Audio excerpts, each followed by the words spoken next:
we await the Supreme Court's decision that impacts Roe v. Wade, a series of really disturbing attacks and threats on centers that help pregnant moms has now received the attention of the FBI, who considers these potential acts of domestic violent extremism. The pro-abortion group known as Jane's Revenge posted this ominous statement, quote, "From here forward, any anti-choice group who closes their doors and stops operating will no longer be a target. But until you do, it's open season, and we know where your operations are." With that, we bring in Katie Pavlich, townhall.com news editor, and Tomi Lahren, host of Tomi Lahren is Fearless on Outkick. Both are Fox News contributors. Great to have both of you with us today. Katie, tell our viewers at home, what is Jane's Revenge?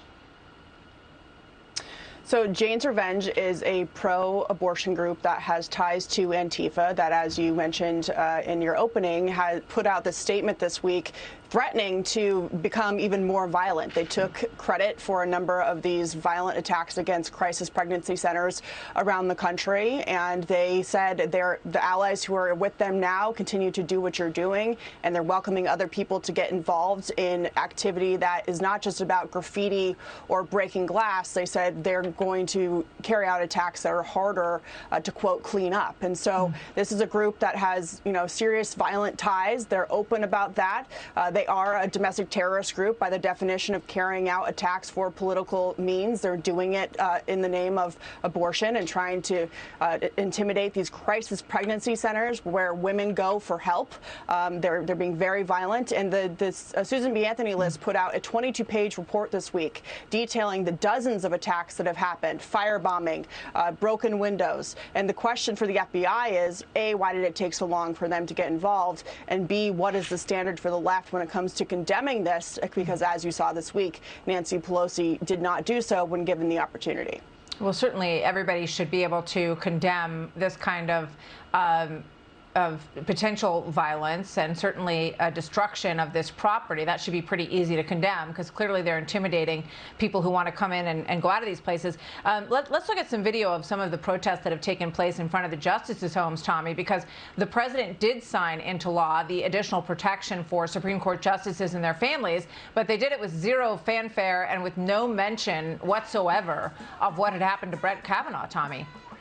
Yeah, I think the reason that you're not seeing a whole lot of leftists or a whole lot of elected Democrats, including our president and vice president, come out about this is because they cannot afford to lose this extremist base. This is what they are banking not only the midterms but future elections on, and we don't even have a decision in this Roe v. Wade case yet. This is just the warm-up of what we're going to see when we actually do get a decision. And if it's a decision that the left doesn't like, I fear we're going to see a lot more violence, intimidation, and destruction. But I think the left has to hold on to this because it's what's firing up their base. It might be the only thing that is firing up their base that would get them to go to the polls. That's why you're not seeing them condemn this as loudly as they should. But I find it a bit ironic because, as we know, President Biden just tapped Kamala Harris to head up an online bullying and harassment task force.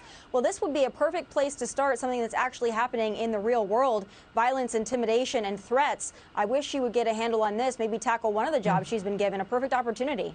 All right, very quick response to this one, if you would. Truth Social is the social media arm that is run by President Trump, and Devin Nunes is running it.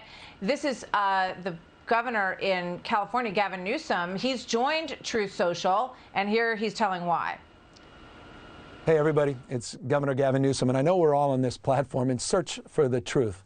But the truth is, I've not been able to find a simple explanation for the fact that we have a red state murder problem. 8 of the top 10 states with the highest murder rates happen to be red states. So the question is simple. What are the laws and policies in those states that are leading to such carnage? I got to get a quick response from both of you. Katie, Truth Social says they will accept anyone. It's a non-censored social media site.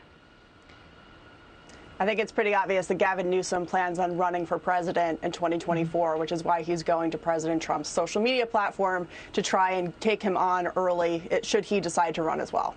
Tomi? And everything he's doing here is gaslighting the American people into believing what are actually his lies and the problems with his state. You know, if his state was so great, people wouldn't be leaving it to flee to every other red state out there. I think Katie's exactly right. He wants to run. He wants to be the anti-Trump candidate. I don't think it's going to play so well. Look at how badly his state is doing.